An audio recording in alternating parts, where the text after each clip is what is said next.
Bonjour et bienvenue aux actualités TVCO. Au sommaire cette semaine, une campagne de sociofinancement pour réaménager la rivière du Gouffre. Le Musée d'art contemporain de Baie-Saint-Paul dévoile la programmation de son 41e symposium.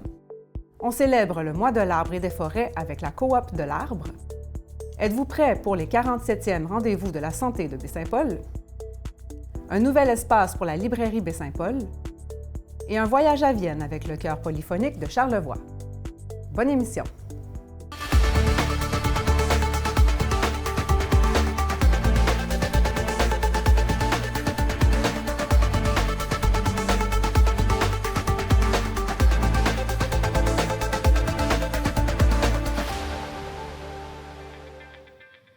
Les inondations du 1er mai ont balayé plusieurs années d'investissement et d'aménagement de la part de l'Association de conservation de la vallée du Gouffre. Je suis allée à la rencontre de son président, M. Benoît Bouchard, qui nous a fait découvrir le nouveau paysage riverain.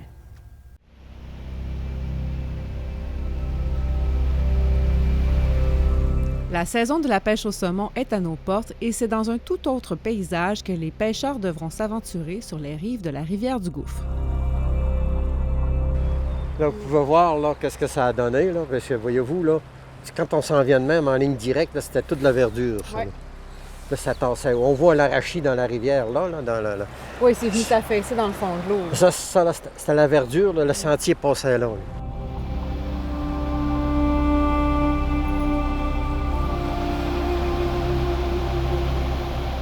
L'Association de conservation de la vallée du Gouffre est gestionnaire des activités de pêche au saumon sur la rivière depuis 1979.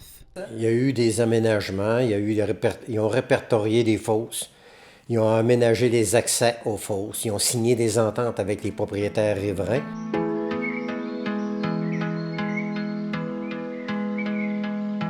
Et ils ont installé des aménagements, des bancs, des abris, des chaises, des porte-cannes. Là, on parle de combien de fosses au total sur la rivière? Au début, il y avait 100 fosses répertoriées.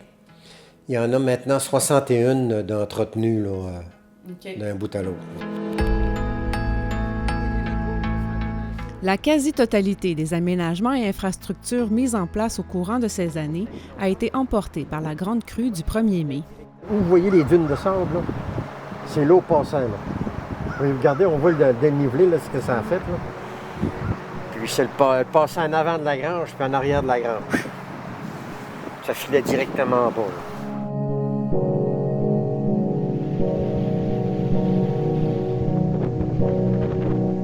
Je peux me repérer parce que la souche, on l'a coupée. Elle était ici. Un abri, là. Puis, table de pique-nique était à l'intérieur. Le banc, on avait 2 bancs étant à l'intérieur.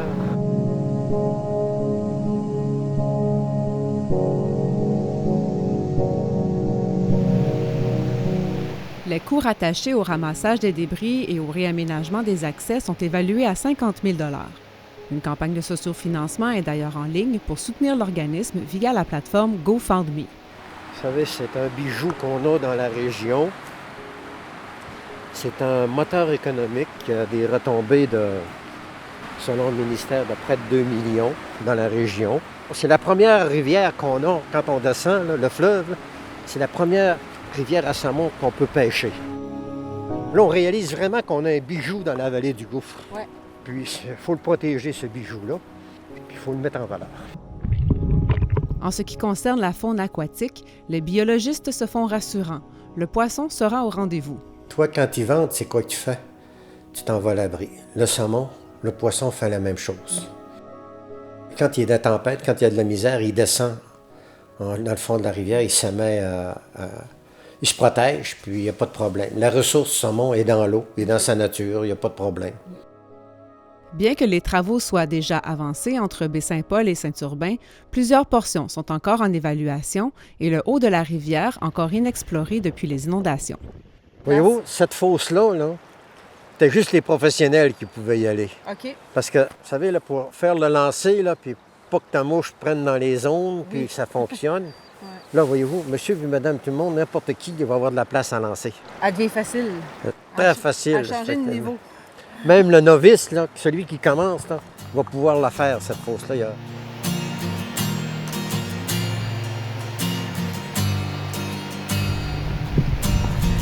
Vous savez, la rivière, là, avec ce qu'on a eu, là, elle va être à redécouvrir. Il y a des choses qu'on ne voyait pas avant, qu'on va les revoir là. Puis c'est sûr que ça modifie un peu ce qu'on a connu, mais c'est la nature. Il faut s'ajuster à la nature. On vit avec. Oui, effectivement.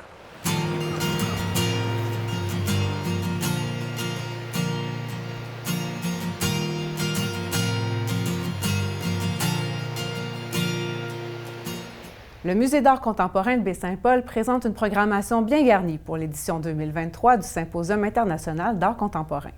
J'en ai discuté avec la directrice générale, Gabrielle Bouchard. Bonjour Gabrielle. Bonjour Lydia. Alors, on parle ensemble de cette 41e édition du Symposium d'art contemporain qui se déroule cet été, toujours au mois d'août. Toujours Du au 28 juillet au 27 août. Là. Parle-moi donc un peu là, déjà de la thématique qui est figure, qui est je, qui est nous. Qu'est-ce que ça veut dire? En fait, en gros, c'est vraiment la question de l'identité. Fait que c'est vraiment cette question-là, autant l'identité, moi, je suis qui, mais je suis qui par rapport au plus grand, par rapport à ma communauté, par rapport à où est-ce que je suis, d'où je viens, vers où je m'en vais. Fait que tu sais, je te dirais que c'est quand même assez large. Très large. Ouais. Mais c'est ça qui est le fun, en fait, parce qu'on va avoir plein d'artistes qui ont vraiment un angle particulier par rapport à ça. Fait que, tu sais, il y a vraiment plein de manières d'être, dans le fond, qui vont être abordées. Puis, je pense que personne va pouvoir sortir indifférent de là, parce que oui, peut-être que la pratique d'un artiste te parle moins, mais la pratique de l'autre va plus te parler. Fait que, tu sais, il y a ça qui peut être vraiment bien complet, dans le fond. Là, bon, tu parles de différentes pratiques. Est-ce qu'on est toujours dans l'art 2D ou on a du 3D, on a du conceptuel? On a un peu de tout cette année, c'est ça que je suis bien contente. Puis tu sais, l'année dernière, la thématique était l'interconnectivité, fait que tu sais, c'était plus numérique, disons. Puis là, cette année, on est vraiment plus dans le tactile. Donc oui, on a de la photo, on a des gens qui vont travailler avec l'intelligence artificielle un peu, mais on a bien du vidéo. J'ai du vidéo, mais je voulais dire de la peinture. On a quelqu'un qui va faire de la couture. On a quelqu'un qui fait de la sculpture, puis qui fait des genres de petites... comment je te dirais ça? Comme des maquettes? Ouais, un peu des maquettes, puis qui va inviter les gens à venir faire des choses pour l'aider dans sa sculpture. On a quelqu'un qui va travailler la céramique. Fait que, tu sais, c'est vraiment assez varié, puis il va beaucoup avoir de tactile, justement, là, vraiment des choses plus... À toucher, là. Exactement. Puis, on a le droit de toucher au musée maintenant. Oui. C'est ce que ça veut dire. C'est ça. Mais tu sais, des œuvres qu'on va pouvoir voir aussi l'évolution. C'est plus facile dans ce temps-là de voir une peinture évoluer, de voir une série évoluer que des fois une personne avec son ordinateur. Fait que tu sais, c'est de trouver la bonne balance là-dedans avec le symposium puis les visiteurs. Et là, justement, là, la différence. Là, quand tu viens voir un symposium, tu assistes à l'évolution des œuvres. Là, tu parlais d'interaction aussi. C'est quoi les interactions possibles avec les artistes? Mais tu sais, il y en a qui vont vraiment demander certaines choses au public. Il y en a qui vont faire des appels pour certains éléments. Donc, ça fait partie de la démarche. Exactement. Il y en a qui... tu sais, l'année dernière, il y en avait une qui avait besoin de boîtes de carton, par exemple. Oui. Elle avait fait. Fait que tu sais, il y a toujours ça, à quelque part, dans les choix, mais souvent, c'est aussi cette question-là de, tu sais, là, vu que c'est la question identitaire, mais là, les artistes vont demander aux gens peut-être de se confier, de venir raconter quelque chose, de plus venir... personnel. Mais c'est ça, fait que, tu sais, il y a cette dimension-là. Entre autres, il y a Josiane Lantier qui va participer, puis elle, mais c'est vraiment d'avoir une rencontre one-on-one avec des gens, elle va prendre des rendez-vous et tout. Fait que, tu sais, il va y avoir cette dimension-là aussi, étant donné qu'il y a la question identitaire, mais c'est sûr que les gens, puis ce qu'ils ont vécu, ça va venir transparaître. C'est sous la direction artistique de l'historienne de l'art Anne Beauchemin que l'événement de renommée internationale sera tenu. Est-ce qu'on a encore 2 sites comme l'année passée? On avait un artiste qui était au domaine Forget. Oui. Est-ce qu'on a encore ce plateau-là, si on veut? Oui, encore. On a un artiste qui va être là-bas, qui va travailler. Puis, en fait, on va essayer aussi d'avoir plus un lien avec ici. Fait que, tu sais, on va mettre à jour, on va mettre des images sur une télévision pour voir où est-ce qu'il est rendu, essayer d'avoir des petites captations, des fois, qu'on représenterait ici, pour que les gens voient « Ah oui, c'est vrai, il y a lui aussi là-bas, je pourrais aller le voir. » En plus de l'accès aux performances artistiques des participants, une programmation incluant différentes activités est présentée. Des événements à travers le Il y a des événements au travers. Okay. C'est sûr qu'il y a la conférence d'ouverture en lien avec la présidente d'honneur. On a des films qui vont être présentés en lien avec Ciné dans le Pré. Ça va être là-bas. Puis ça, c'est les films, c'est le mercredi soir, si je me trompe pas. On va avoir un film d'Élie Sapi, on va avoir un film de Natacha Canapé-Fontaine. Tu sais, toujours autour de la thématique, puis pour amener la thématique plus loin. Okay. On a des films, on a des conférences, on va avoir le musée ambulant qui revient encore pour faire des activités avec jeunes et moins jeunes. On va avoir le lancement du Colis d'or aussi, qui va avoir lieu ici. Il va y avoir Manon Barbeau qui vient donner une conférence sur le Wapikoni Mobile, avec un réalisateur autochtone aussi qui va être là, qui va venir présenter un court-métrage. Fait que tu sais, c'est assez varié, ça va dans toutes les... Ça peut plaire à tout le monde. On va avoir encore des 5 à 7 avec les artistes aussi les jeudis, mais peut-être moins formel, plus sous forme avec de la bière, avec un peu de bouffe, dans l'idée juste plus de venir rencontrer les artistes plutôt qu'ils fassent une présentation. Ajoutons à cela un hommage le samedi 29 juillet à la présidente d'honneur Françoise Sullivan, une artiste majeure de l'histoire de l'art au Québec, fêtant ses 100 ans cette année. Le 41e Symposium d'art contemporain se tiendra du 27 juillet au 28 août au pavillon Jacques-Saint-Gelais-Tremblay du Musée d'art contemporain de Baie-Saint-Paul. Les billets sont en vente au coût de 5 $ dès maintenant. Au mois de mai, on célèbre le printemps qui s'installe, mais aussi le mois de l'arbre et des forêts. Et qui de mieux qu'un expert de la Coop de l'arbre pour nous parler de cette ressource dont nous dépendons tous? Pourquoi un mois de l'arbre? Qu'est-ce qu'on célèbre pendant ce mois-là? C'est l'occasion de célébrer le retour du printemps, puis le fait que les arbres sont en train de se mettre en activité puis de débourrer pour souligner leur importance. Donc, que ce soit des petits boisés ou des forêts ou des arbres individuellement, dans nos milieux de vie, dans nos milieux urbains, ils apportent des bénéfices vraiment multiples. Donc, c'est une belle occasion au mois de mai de célébrer ces avantages-là qu'ils procurent dans nos vies. Dis-moi, là, ici, on est dans les jardins de Maison-Mère où on a différentes essences d'arbres. On connaît les pommiers, les érables. Peux-tu nous parler un peu là, de ce qu'on a ici autour de nous? Oui, bien, les communautés religieuses au Québec avaient cet intérêt-là pour la botanique, puis ici, c'est un peu la même chose. On voit qu'il y a des belles allées d'érables, des belles allées d'épinettes, même du côté est du terrain, il y a une belle grosse rangée de mélèzes laricins. C'est un apport dans le paysage qui est vraiment important que nous lèguent ces communautés religieuses-là. Puis il y a quand même une belle diversité. Il y a des érables de la mûre, il y a pin rouge, il y a des marronniers.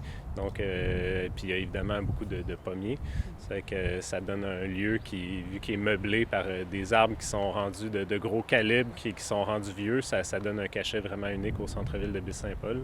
On parle d'arbres de quel âge à peu près qu'on a ici? Il y a des arbres qui peuvent avoir 75-100 ans facilement et même plus. Il y a certains pommiers qui ont probablement plus de 100 ans.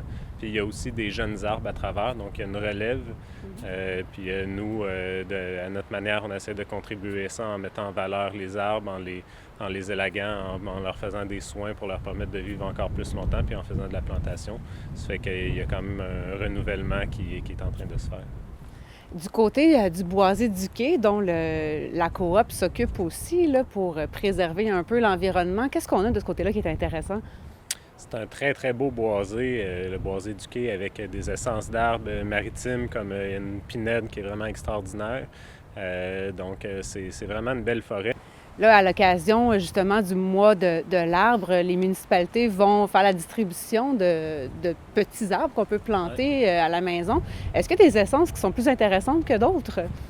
Dans le fond, tous les goûts sont dans la nature. Ce qui est important, c'est de choisir le bon arbre au bon endroit. Ça m'est arrivé de rencontrer des gens qui se sont fait donner des petits pins gris ou des petites épinettes puis qui ont mis ça vraiment collé sur la maison. Puis là, 20-25 ans plus tard, ils sont obligés de les couper puis ça leur fait mal au cœur. Donc, c'est quand même important de valider le calibre de l'arbre avant de faire son implantation. Ensuite, c'est certain que ça dépend un petit peu de notre esprit. Il y a des gens qui sont un petit peu plus poètes, qui vont vouloir s'essayer avec des variétés qui sont à la limite de leur zone de rusticité, mais qui vont avoir un intérêt ornemental très élevé, comme les magnolias, par exemple, ou certaines sortes de fruitiers. Alors que d'autres personnes peuvent être plus boréales et vouloir des conifères ou même des conifères nains pour donner un effet de miniature dans leur cour. C'est qu'il y a vraiment beaucoup d'options possibles. L'important, c'est de choisir le bon arbre au bon endroit. Puis il y a une maxime en arboriculture qu'on aime bien dire, c'est que le meilleur moment pour planter un arbre, c'était hier, puis le deuxième meilleur moment, c'est aujourd'hui. Ça fait qu'il n'est jamais trop tard pour planter un arbre puis léguer ça pour les générations futures. Il y a une thématique cette année pour le mois de l'arbre là, qui est le bois enraciné dans notre quotidien. Puis on fait beaucoup la valorisation de ce matériau-là. Comment est-ce qu'on peut valoriser l'utilisation du bois comme matériau sans participer à la déforestation? C'est une grande question. C'est sûr qu'il y a des modèles de gestion qui favorisent la déforestation. Il y a beaucoup de projets de sylviculture écologique, d'écoforesterie, où il y a une certaine récolte de matières ligneuses qui peut se faire dans le respect des écosystèmes. On a quand même un génie forestier au Québec qui est assez avancé. On a des grandes forêts qui sont en gestion depuis des décennies.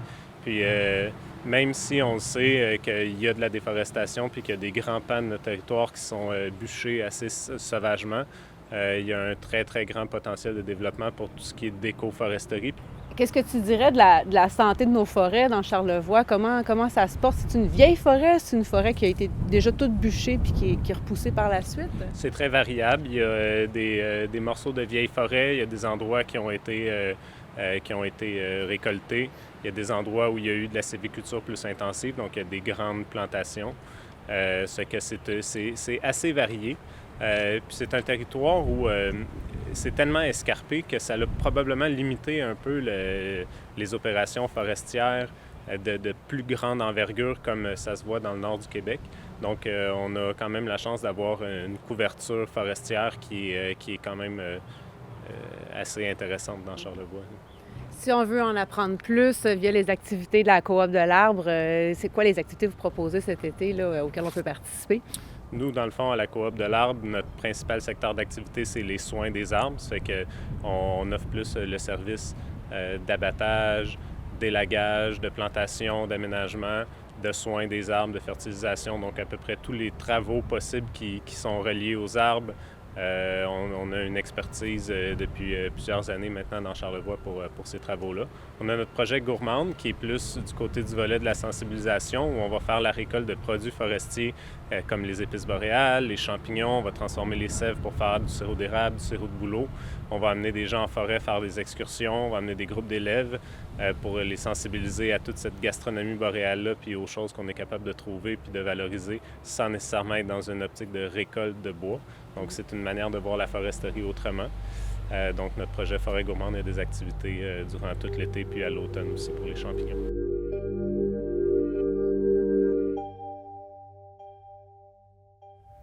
Des coureurs et marcheurs de tous âges seront présents à Baie-Saint-Paul ce 21 mai pour participer à la 47e édition des Rendez-vous de la santé. Martin Ouellette a rencontré Marc-Olivier Bouchard à ce sujet. Marc-Olivier Bouchard, bonjour. Bonjour Martin. C'est déjà la 47e édition des Rendez-vous santé de Baie-Saint-Paul. 47 ans. Ça fait longtemps qu'on fait la promotion de la santé dans la municipalité. C'est une tradition. Vraiment, là, 47 ans, je crois qu'on est dans les plus vieils événements de course à pied dans la province. Parce qu'il y a 47 ans, la course à pied n'était pas aussi populaire qu'elle l'est maintenant. C'est des vagues. C'est des vagues, la course, oui? Oui. C'est des vagues, là. On est de plus en plus dans les vagues de course à pied en forêt, en sentier. La course sur route reprend tranquillement pas vite depuis quelques années. Mais ça s'était essoufflé dans les 10 dernières années, je crois. Est-ce que cette tradition-là a fait en sorte qu'on a beaucoup de coureurs à Baie-Saint-Paul? Parce que là, cette année, ça va se dérouler ce dimanche, là, le 21. Donc, il y a un bon bassin de coureurs dans Charlevoix. On a un bon bassin. Pour le Rendez-vous de la santé, je pense que l'effet, c'est vraiment l'effet famille qu'on voit. Une population qui est active. Oui. Puis des jeunes, à 47 ans, on a des grands-parents, des parents, des enfants. Donc, vous avez toutes Plusieurs les générations c'est ça. Qui participent au défi santé. Est-ce qu'il y a de la nouveauté dans la programmation de cette année? Oui. L'année dernière, on a ajouté la course 500 mètres pour les 2 à 4 ans. Okay. Cette année, la nouveauté, c'est la marche chronométrée de 10 km. Qui est une initiative d'Alexandre Henry de Kinésiologie Charlevoix, qui est un adepte de marche athlétique. Est-ce qu'on parle de marche olympique où il faut toujours avoir un pied sur terre ou on parle vraiment de marche rapide? De quel genre de marche on parle? Le seul règlement qu'on a mis, puis c'est pour l'honneur, c'est de ne pas courir. Donc, marche nordique, marche rapide, marche athlétique, marche olympique. Mais là, comme vous voulez, l'important pour la marche chronométrée, c'est de ne pas courir. Étant donné que vous avez un chronomètre, on veut se comparer aux gens qui vont marcher. Oui. Mais si vous avez une condition, vous voulez marcher avec des bâtons de marche, si vous voulez marcher avec un groupe d'amis plus rapidement, une plus longue distance, parce qu'on a la marche non chronométrée de 5 km qui est là depuis plusieurs années. Et si vous voulez étendre cette marche-là, bien, le 10 km est là pour ça. Donc, ce qu'on comprend, c'est avec les différentes courses que vous proposez, ça s'adresse à toute la famille. Donc, il y en a pour tous les goûts et tous les âges. Là. Ça s'adresse pour tous les goûts, tous les âges. L'objectif, c'est vraiment d'offrir un défi qui est adapté à tout le monde. Est-ce que c'est une compétition ou c'est une participation? Comment ça fonctionne? Il y a un mix des deux. Ah. Au niveau de la course, c'est une compétition. Donc, le meilleur de son groupe d'âge remporte une médaille. Oui. Et puis, au niveau de la marche, on a 2 marches distinctes. On a un 5 km qui est participatif, qui est principalement pour promouvoir les saines habitudes de vie, mais aussi encourager le fond de l'école Forgette pour les activités sportives. D'accord. Puis, la marche chronométrée 10 km. Ça, c'est une nouveauté cette année. La nouveauté, mais qui est plus sous format compétitif. À qui ça s'adresse exactement, là, les différentes compétitions, surtout la marche chronométrée? La marche chronométrée s'adresse pour tout le monde. C'est vraiment tout le monde qui peut participer à ça? Tout le monde, peu importe l'âge. Le désir, c'est de vouloir repousser ses limites, puis de vouloir être actif.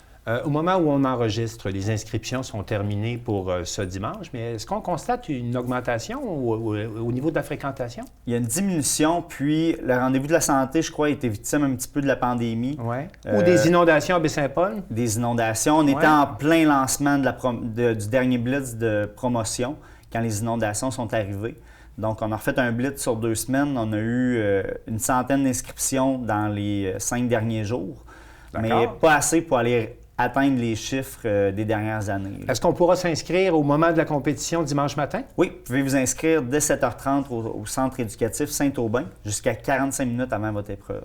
Maintenant, pour ceux qui ne peuvent pas participer cette année, qu'est-ce qu'on recommande pour être en mesure de participer l'année prochaine? Est-ce qu'il faut s'entraîner beaucoup avant de participer à l'événement? Il faut définitivement bouger, être actif. Oui. Recommencer tranquillement l'activité physique, mais pas obligé d'être un athlète.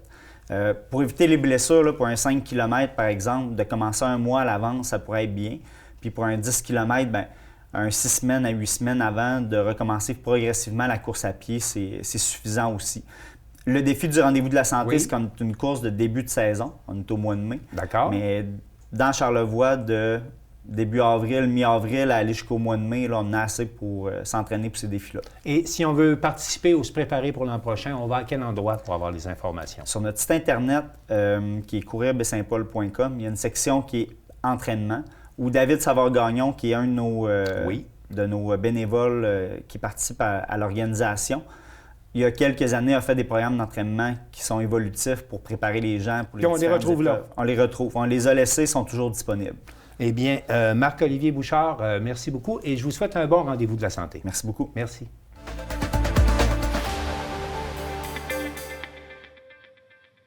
La librairie Baie-Saint-Paul célébrait cette semaine l'ouverture officielle de son nouveau local agrandi et amélioré. TVCO était là pour couvrir l'événement. Alors, mesdames et messieurs, bonjour. Bienvenue à la librairie et cette inauguration. C'est le mercredi 17 mai que la librairie Baie-Saint-Paul a inauguré son local agrandi et entièrement rénové au montant de 350 000 $. La librairie a été la propriété de Christine Fortin et de Bertrand Dardenne durant 40 ans. Fondée en 1978, elle a toujours eu sa place d'affaires au centre commercial Le Village de Baie-Saint-Paul. Récipiendaire en 2020 du prix Passeur-Repreneur de la Chambre de commerce de Charlevoix, la librairie qui fête ses 45 ans cette année vient de se doter d'un espace immersif unique qui lui permettra de perpétuer sa mission de vitrine culturelle et éducative dans Charlevoix pour les années à venir. Depuis son acquisition en mars 2018 par Marie-Claude Gagnon, l'entreprise familiale a vu le commerce en ligne augmenter de façon exponentielle et le nombre de titres en magasin passer de 6 000 à 7 500 titres. Marie-Claude, c'était quoi le désir qui avait été annoncé quand vous avez donné le mandat là, pour l'agrandissement puis l'architecture de votre nouvelle librairie? Le mandat, en fait, c'était simple, c'était de se donner de l'espace, de travail, de se donner de l'espace pour circuler dans les rangées, de se donner de l'espace là, pour vivre, pour avoir de l'espace pour les événements. Donc, c'était vraiment là, le mot d'ordre, là, et puis de se sentir comme à la maison. Donc, qu'on rentre et puis qu'on a envie de rester ici, puis de vivre des événements ou juste de passer du temps en librairie. C'est à la firme Lanterne Architecte que le mandat a été donné de concert avec l'entrepreneur Carl Tremblay. Ça a été un plaisir de concevoir ce projet. On a eu la chance d'avoir une cliente qui nous a fait confiance dès le départ. Vraiment, on a proposé une idée, puis elle a dit « OK, go! » Puis on a vraiment embarqué dans l'aventure. Ça a vraiment été un plaisir du début à la fin. Avec Carl Tremblay aussi, ça a été super agréable de travailler avec lui et toute son équipe, ses sous-traitants aussi, encore une fois. Puis je dirais que là, depuis le début du chantier, puis depuis toutes ces semaines qui ont passé, ça a été encore plus agréable de découvrir toute la communauté qu'il y avait derrière Marie-Claude puis autour d'elle. Tu as parlé que la firme t'avait sorti un petit peu de ta zone de confort. C'est quoi les zones où tu ne serais pas allée puis qu'est-on amené? Bien, là, ici, je ne suis pas dans ma zone de confort. En fait, moi, dans ma tête, quand j'ai fait l'acquisition du local à côté pour agrandir, j'avais prévu faire un trou dans le mur, tout simplement. Puis, juste réaménager un petit peu, changer le tapis parce que le tapis était à changer, les couleurs, mais rien de plus. Elles ont été plus loin. Donc, elles ont amené le projet à un autre niveau en m'amenant complètement ailleurs. Déjà, les futurs clients sont conquis par le nouvel espace qui invite à la visite et à la découverte. Comment tu la trouves, la nouvelle librairie? Ben, je trouve plus grande puis plus spacieuse. Comme il y a plus d'endroits où aller, puis où se promener, puis il y a plus de livres, plus de choix. C'est quoi la section que tu préfères? C'est la section du matériel d'art. C'est comme dans le coin là-bas, mais comme c'est que ça s'étend sur presque tout un mur. Beaucoup mieux que celle d'avant. Déjà là, il y a des endroits que ça a beaucoup grossi, comme la section pour les jeunes. Avant, elle était tout au fond, puis elle était beaucoup plus petite que celle en ce moment où on se trouve. Le lieu permettra aussi d'accueillir des événements comme celui prévu le 7 juin prochain avec la présentation du roman La disparition de Georges Perret, faite par M. Pierre Bernier. Par la suite, là, on est ouvert aux suggestions. Tout est à mettre en place parce qu'il n'y en avait pas avant, on n'avait pas l'espace pour le faire. Donc, c'est ça. Tout est à mettre en place là, dans les prochains mois, dans les prochaines années. Donc, comme on prévoit être là encore longtemps, on va avoir le temps de vivre plein de choses encore. C'est bon? 3. Tout le monde est prêt? Oui! C'est parti, on coupe! Go!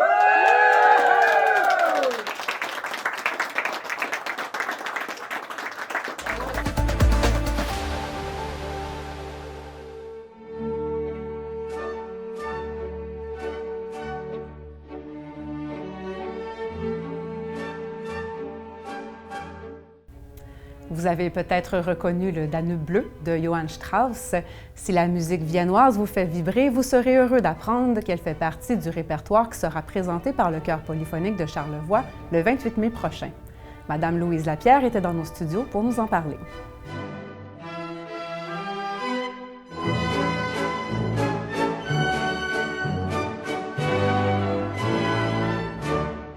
Madame Lapierre, bonjour. Bonjour. Merci. Donc, vous êtes choriste et administratrice pour le Chœur polyphonique de Charlevoix, qui présente le 28 mai prochain le spectacle Un printemps à Vienne. Parlons donc de cette musique viennoise. Qu'est-ce qui la caractérise? Pourquoi ce thème est intéressant pour un chœur polyphonique? En fait, pour notre directeur musical, l'important, c'était de souligner la venue du printemps, de souligner l'envie de sortir, l'envie de prendre l'air, l'envie de voir des choses intéressantes, de voir des belles choses. Alors, la musique viennoise, ce dont on connaît la musique viennoise, ce sont les bals, principalement. Oui. Les bals, c'est l'univers, les vases, l'univers de Sissi, les belles toilettes, les hommes bien habillés, toute les la froufrous. beauté, les froufrous, toute la beauté que le printemps peut apporter. Oui. Alors, c'est ce qu'on a envie de présenter à notre clientèle. Ce seront des valses de Johann Strauss, des valses de Lehár, Franz Lehár.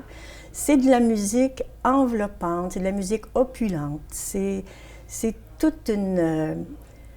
C'est tout un monde. C'est une atmosphère particulière. Oui, c'est une atmosphère très florale. particulière, très florale, très délicat. Oui. On en a besoin de délicatesse par les temps qui courent. Oui, tout à fait. C'est une musique qu'on connaît beaucoup de façon instrumentale, donc on comprend qu'il y a des paroles sur ces musiques-là. Absolument. Le chœur va chanter entièrement en allemand. Ah oui, OK. C'est un beau défi. C'est un beau défi. C'est quand même assez difficile, mais on est bien appuyé par par notre chef musical qui nous apprend à bien prononcer et bien rendre la langue allemande. Puis on va avoir aussi des extraits d'opérettes en français aussi qui vont se... Qui est justement votre directeur musical? Parlez-nous. C'est Sylvain Landry depuis le début du chœur. Sylvain a toujours le doigt magique pour aller chercher les pièces importantes, les pièces dont les gens se souviennent, puis il s'efforce de nous les présenter à sa façon. Alors, il trouve toujours un arrangement musical qui va faire la petite différence qu'on entend les premières notes, on dit « Ah oui, je le connais », mais il amène le chœur ailleurs, il amène le chœur à donner une signature à la pièce. Il y a une surprise quelque part. Il y a toujours une petite surprise. On cherche l'émotion, hein? Oui, toujours, toujours. Donc, vous êtes accompagné pour ce concert-ci d'une pianiste, c'est bien ça? Oui, c'est Michel Bellé. Michel nous accompagne aussi pour les répétitions. Alors, ça fait depuis le début du chœur qu'elle est avec nous. C'est très agréable qu'elle soit aussi avec nous pour le concert parce qu'elle travaille très fort avec nous. Fait qu'elle mérite, elle aussi... C'est un gros support, c'est un orchestre au complet, un piano. C'est un orchestre en soi. Et Michel travaille très fort à nous aider à rendre nos pièces les plus belles possibles. Puis c'est un plaisir pour elle de nous accompagner jusqu'à la fin. Oui.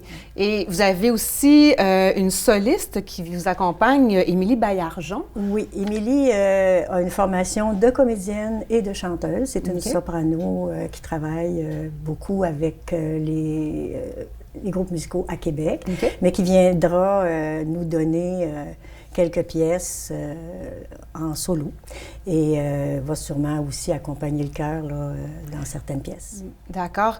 Parlez-moi donc aussi des autres membres du chœur. Il y en a qui sont là depuis très longtemps. Il y a un grand éventail d'âge aussi au niveau des participants. Oui, on a des choristes qui sont là depuis la formation du chœur.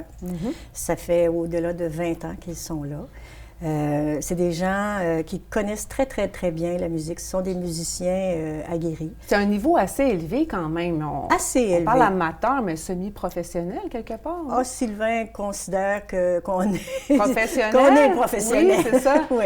Donc, c'est pas nécessairement tout le monde qui a une formation musicale, mais le niveau est là. Oui, il y a beaucoup de gens qui ont quand même une très grande connaissance de la musique, là, soit qui jouent d'un instrument ou qui prennent des cours privés pour améliorer leur chant. Oui. Le chœur est formé de personnes là, qui prennent ça très, très à cœur, puis qui vont aller chercher toute l'information, toute la formation qu'ils peuvent trouver pour essayer de rendre... Se perfectionner. Oui, pour essayer de rendre ça meilleur encore. Le spectacle, le concert sera présenté au Musée d'art contemporain de Baie-Saint-Paul. Oui. De quelle façon vous organisez les lieux? Ça fait une petite salle très intime pour... dans la salle d'exposition. Dans la salle d'exposition, avec les œuvres d'art. Alors, on est dans une atmosphère artistique, vraiment, vraiment artistique. Le piano est au centre de la pièce. Nous sommes presque tous autour, un petit peu...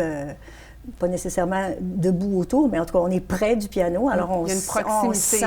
On sent la vibration de l'instrument. Alors, ça fait un concert très intime et quelque chose de très personnel, je dirais. Très personnel.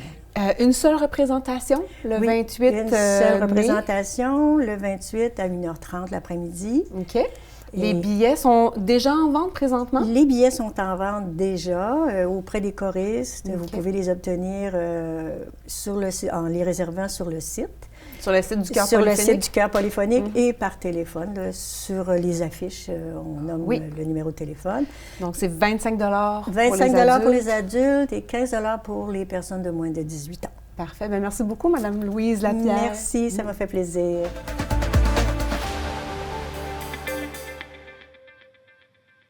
C'est ce qui conclut les actualités cette semaine. Au nom de toute l'équipe, merci d'avoir été des nôtres et à la prochaine.